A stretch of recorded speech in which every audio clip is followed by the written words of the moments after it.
There we go. Hey everyone, thanks for coming out. Can we give another round of applause for our past two presenters, please?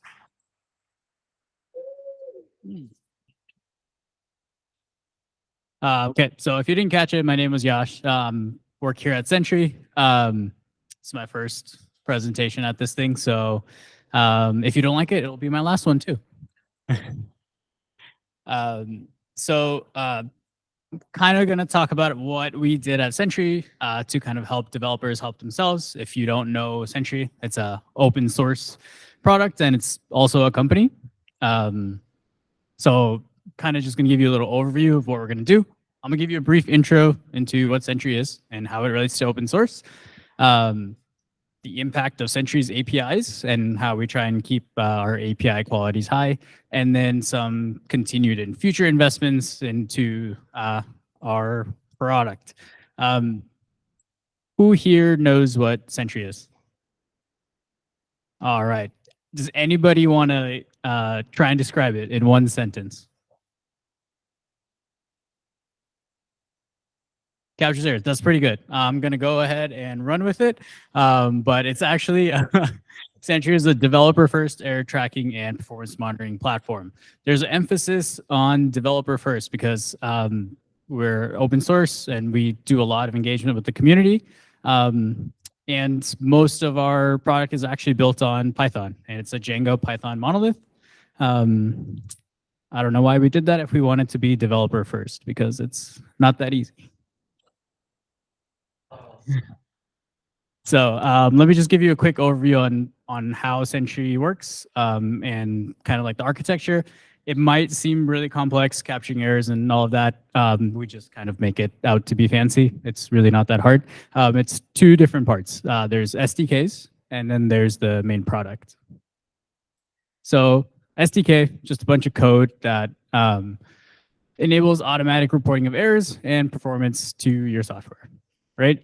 Now, what is the product? It's really simple. It's just a user interface that lets you visualize and interact with the data that was reported for the SDK. So why is this important? Why am I telling you? Well, everything is open source, and most of it's in Python. So you can go visit our repository and you can see all of the bad code that I've written. And then you can look at the SDKs, which is a lot of the bad code that the open source community has written. I'm just kidding. Everybody writes really great code.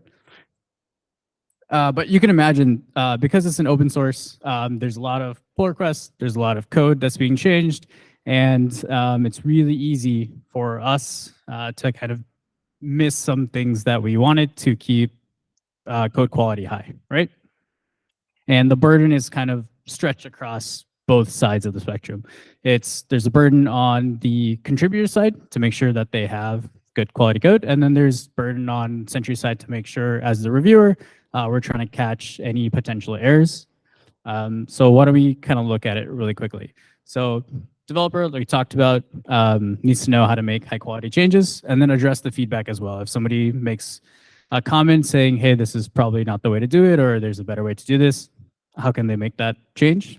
For the reviewer who's at Sentry, they need to both know how to make a quality change and give a quality feedback, communicate it well, and then also help them figure it out. And then the burden of the code is it needs to make sure it doesn't impact other parts of our software. This is especially true for APIs. APIs, I think we all know, leveraged a lot, and one bad API could lead to a really bad software design. So everybody has heard that eyes are the windows to the soul. I believe APIs are the windows to the software's architecture. And I think there's this huge knock-on effect. So building bad APIs leads to building bad API components, which leads to making bad software, which could lead to a bad user experience. So that's why APIs are really important at Sentry, and we try to make it easy for developers to make better APIs without us having to kind of hold their hand. So we quickly talked about this, but let me just reiterate. both SDKs and products are open source, and they rely and interact with the APIs. So when Sentry makes new products or makes new features, we heavily rely on these APIs, and these APIs could be written by the open source community. And API quality has this cascading effect that I talked about. So why don't we go through an example? What if an API does not have pagination built in? Does anybody want to take a guess from experience? Does take a long time. That is the exact answer that we were looking for.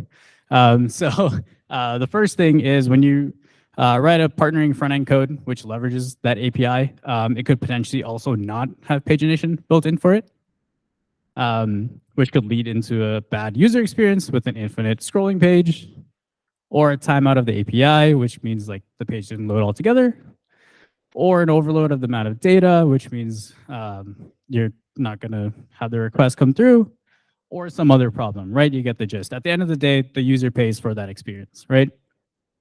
So here's a real life example. We actually ran into this problem recently. We created an endpoint back when we didn't have this automation in place to detect, API pitfalls. In this scenario, the endpoint did not have pagination. We then created a new feature that leveraged this API. So we created a React component and a new flow. We then retroactively went back, added pagination to this API, forgot to update the front-end code, and then forgot why we were using that. And then user actually experienced the bug and a bad experience. So here's a little video showing you exactly that. The customer sent us this. They said, hey, I'm trying to add something here. You're going to see a successful UI experience. And then when they refresh the page, that data is going to go away. Really huge shout out to Kathy. She's sitting over there. She found out this bug in like a few minutes. So can we just give her a round of applause?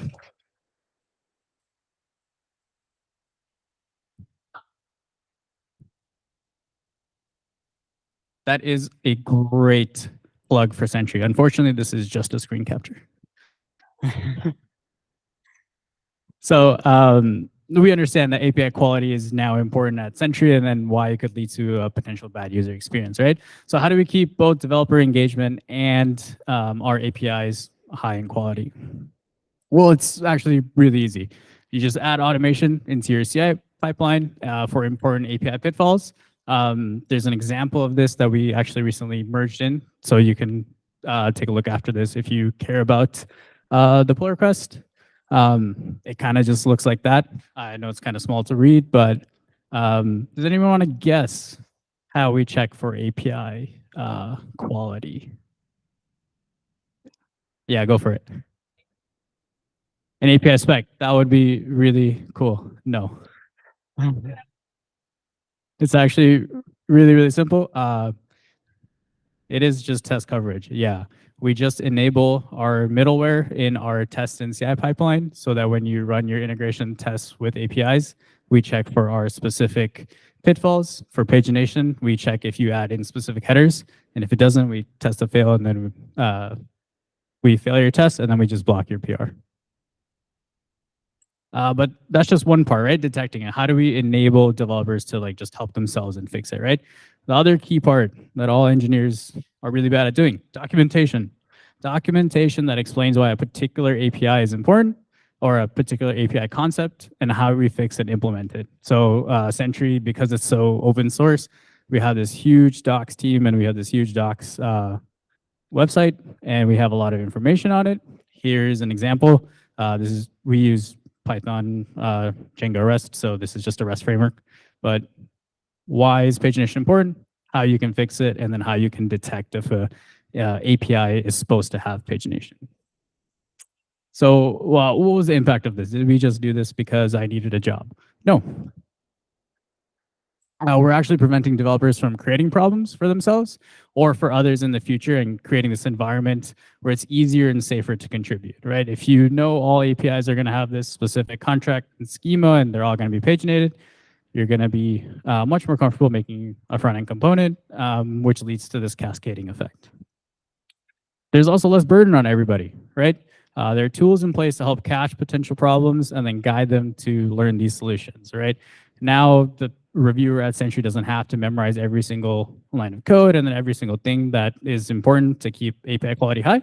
And then the contributor can also just make this PR, see the errors, and then go fix it themselves. They don't have to wait for someone to tell them what to do. Huge thing for me, creates time and space and focus on net new work and expansions rather than retroactively bug fixing or overhaul refactors. And then developers can help themselves. So have we solved all the problems? Can I retire and not work here anymore? Absolutely not. We're just getting started. So how do we continue investing in this area? So essentially, we have an API TSC, or a technical steering committee. We meet regularly to discuss potential problems or areas of improvements. These are either ideas from other Sentry employees, or we look at our open source forums and then see if there's any ideas that we need to prioritize. There's a lot more ideas for automation already identified and backlogged. We've only done like the top few for APIs. An example of this is we don't have versioning or backwards incompatible detecting or anything like that, which is really tough because Python makes it not easy to do. But tapping into the CI pipeline has been a huge leverage for us. And so we're going to continue to try to do this so that it's easy to expand to other projects as well. And then are these problems local to Sentry? Will you learn nothing from this?